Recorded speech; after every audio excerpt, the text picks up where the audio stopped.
I was standing in the middle of a crowded room, watching him laugh with her, his hand resting possessively on her back, when it hit me like a lightning bolt. I was deeply, hopelessly in love with my best friend's husband.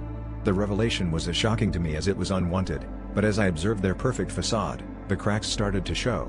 They were subtle at first, a lingering glance from him, a tense smile from her, but soon grew into a web of deceit I could no longer ignore. Our friendship, once a sanctuary, had become a battleground of hidden desires and unspoken truths. The night it all came crashing down, I found myself at one of their infamous dinner parties. The tension was palpable, a silent storm brewing beneath the polite chatter and clinking glasses. As the evening wore on, I noticed how she seemed to distance herself from him, her laughter forced, her touch mechanical. It was in the kitchen, away from prying eyes, that he cornered me, his voice a whisper of desperation. He confessed his feelings, his words a bomb and a curse, and as much as I wanted to resist, I couldn't shake the longing that had taken root in my heart.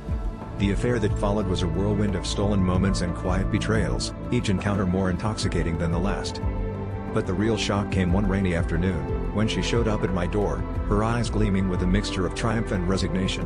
She knew everything. Not just about the affair, but about my feelings, my internal struggle, the guilt that gnawed at me every time I looked at her.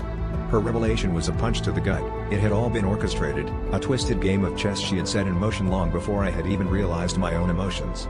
She had wanted me to fall, to see if her husband would stray, a test of loyalty wrapped in betrayal. In the end, the betrayal wasn't just of her, but of myself. I had allowed my heart to wander, seduced by the thrill of the forbidden, only to find myself a pawn in a game I never agreed to play. The realization left me hollow, grappling with the knowledge that love had blinded me to the manipulation at play.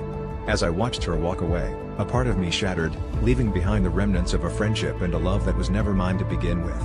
In the quiet aftermath, I was left to pick up the pieces, knowing that the only way forward was to confront the truth about who I had become.